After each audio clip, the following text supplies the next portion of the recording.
বলে আবু সুফিয়ান তাহলে বলো, এই যে লোকটা কলেমার দাওয়াত নিয়ে এসেছে তার নবীর প্রশংসা করেছে, তার নবীর চরিত্র ভালোই কথা বলেছে, আচ্ছা তার চরিত্র ব্যাপারে একটু কথাটা খুলে বলো তো দেখি, তোমার কথাগুলো এর কথার সাথে মিলে কিনা। আবু সুফিয়ান চিন্তা করলে আমি এমন কথা বলবো যে কথাটা সত্য হবে, মিথ্যা মনে হবে, কিন্তু কথাটা আমি সত্য বলবো, কিন্তু ওদের কথাটা শুনে মনে হবে যে মিথ্যা। আর মিথ্যা প্রমাণ করতে পারলে এই দাহিয়াতুল কালবিকে জবাই করে দিবে, তার নবীকে আসতে দিবে না। 5000 লোক বাপজি সেখানে বসে আছে। আবু সুফিয়ান ডাক দিয়ে বলল, ভাই শুনে নাও, আল্লাহর নবী জনাবে মুহাম্মদ রাসূলুল্লাহ সাল্লাল্লাহু আলাইহি ওয়াসাল্লাম মক্কা নগরে থাকা অবস্থায় উম্মে হানির বাড়িতে রাত্রিবেলা শুয়েছিল। পুরা বাপজি মেরাজের যে ঘটনা আপনারা শুনেছেন সেই ঘটনা আলোচনা শুরু করল। মেরাজের ঘটনা যখন বাপজি আলোচনা যখন করতে লাগলো, মসজিদে হারাম থেকে বাইতুল মুকাদ্দাস গিয়েছে, ওখানে বুরাকটা বেঁধে রেখে 70 পাক আসমান পাড়ি দিয়ে আল্লাহর সাথে দেখা করেছে। অনেক লম্বা ঘটনা আছে, মেরাজের পুরা ঘটনা শোনালো। শোনানোর পরে ডাক দিয়ে বলছে রোম দেশের সম্রাট দাহিয়াতুল কালবিকে, বন্ধু এই যে আবু সুফিয়ান যে কথাটা শোনালো, তোমাদের নবী কি এগুলো সত্য গিয়েছিল? বলে হ্যাঁ। আবু সুফিয়ান যে কথাগুলো বলল চুল পরিমাণ মিথ্যা কথা বলে নাই, বুঝতে পারলে? যখন এই কথা বলেছে আবু সুফিয়ান মুচকি মুচকি হাসছে যে দেখেন এক রাত্রিতে এতটা রাস্তা যাওয়া কি সম্ভব? এ যারা মিথ্যাবাদী তারা কথাগুলো বিশ্বাস করেছে, আমরা সত্যবাদী মক্কার আমরা মানি নাই। যাহাতে এই কথা বলল, হেরাক্লিয়াসের চোখ দুটো লাল হয়ে গিয়েছে। বলে আমার কোতোয়াল, এই জল্লাদ তাড়াতাড়ি এসে এই দাহিয়াতুল কালবিকে জবাই করে দাও। আর আবু সুফিয়ান হাত তালি মারছে তার দল নিয়ে, যে উপযুক্ত বিচার হচ্ছে। কারণ আবু সুফিয়ানের দুশমন আমার বিশ্বনবী তার সাহাবারা, এ মারলে ওরা আনন্দ পায়। যাহাতে বাপজি মারতে যাবার ওই সময় হেরাক্লিয়াসের 5000 শ্রোতার মধ্যে থেকে তার যে প্রজা থাকতো সব সময় দিনের বেলা রাতের বেলায়, তো 5000 প্রজার মধ্যে থেকে একটা বৃদ্ধ লোক পেছন দিকে বসা ছিল। ডাক দিয়ে বলছেন, ওগো বাদশা নামদার, আপনি এই দাহিয়াতুল কালবিকে মারবেন না। রোম দেশের সম্রাট এইভাবে পেছন দিকে বাপজি ঘোরার পর ডাক দিয়ে বলেছিল, ও ভাই তুমি কি করে জানতে পারলে? বলাও, এই তুমি কেন এই লোকটাকে মারতে বারণ করেছো? বলাও। ওই বৃদ্ধ লোকটা ডাক দিয়ে বলেছিল, গো রোম দেশের সম্রাট শুনে নাও, আবু সুফিয়ান যে মেরাজের ঘটনা বলেছে, বলে হ্যাঁ এই ঘটনা বাইতুল মুকাদ্দাসে যাওয়া এটা বারাহাক সত্য ঘটনা। জোরে বলুন সুবহানাল্লাহ। ডাক দিয়ে বলেছিল, ভাই তুমি আমার প্রজা, আমার দেশে থাকো, কিন্তু নবীকে কি দেখেছো এর আগে? বলে দেখে নাই। বলো ওই ব্যক্তিকে কি তুমি চিনো? বলে না চিনি নাই। বলে তাহলে কেমন করে জানতে পারলাম মেরাজের ঘটনা সত্য?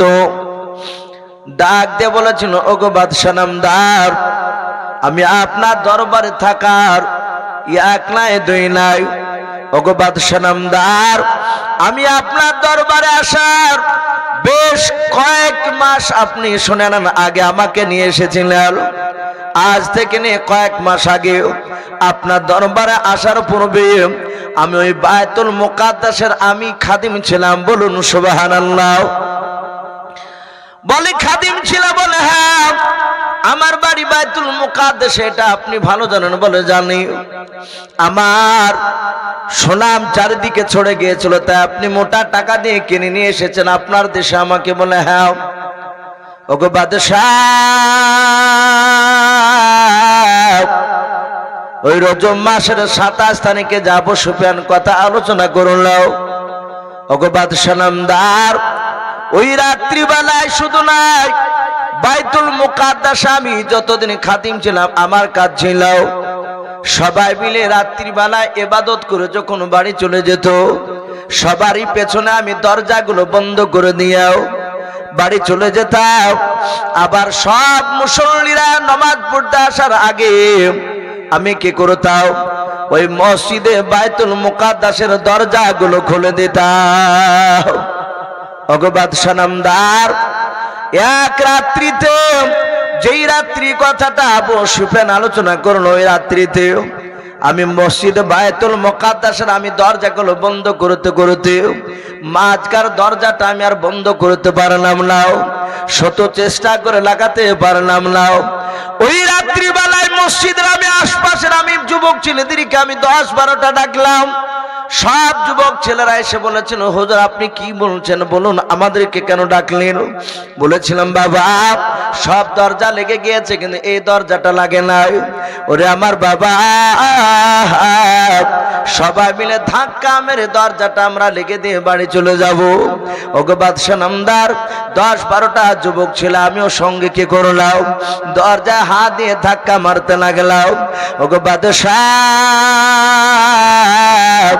এত জোরে ধাক্কা মারলাম মনে হয় দরজা না হয়ে যদি পৃথিবীর যদি কোনো একটা ছোটখাটো পাহাড় যদি হতো মনে হয় নড়ে যেত, কিন্তু দরজা চুল পরিমাণে হিলাতে পারলাম না। বলুন সুবহানাল্লাহ।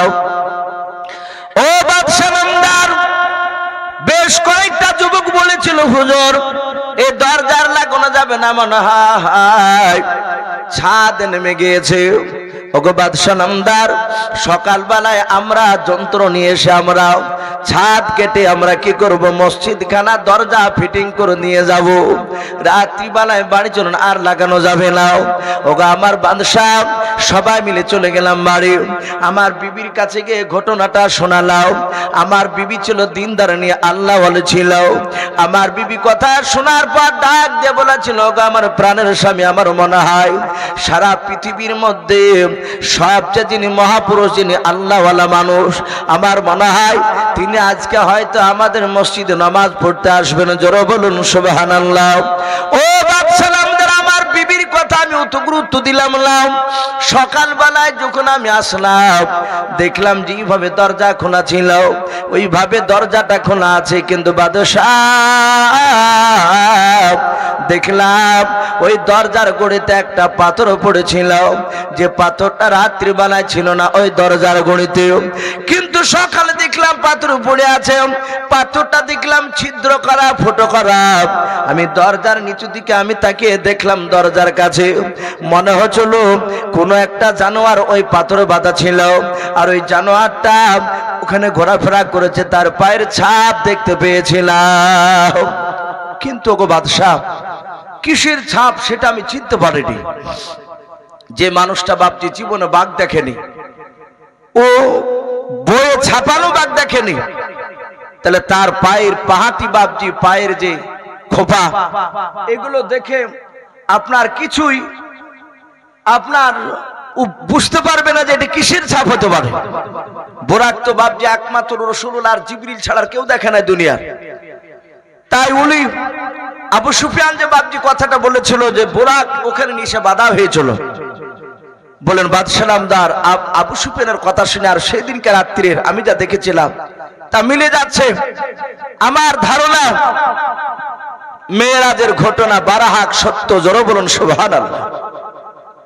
সম্মানিত ভাই আমার বাবা জীবনেরা, আবু সুফিয়ান মিথ্যা প্রমাণ করতে গিয়ে সত্য পরিণত হয়ে গেল কথাটা। রমদেশের সম্রাট তার দল নিয়ে দাহিয়াতুল কলবির কাছে কলমা পড়ে মুসলমান হয়েছিল। বলুন সুবহানাল্লাহ। ভাই যাই হোক, সকলে জানেন যে মাদ্রাসাটা বাপজি মহিলা মাদ্রাসা।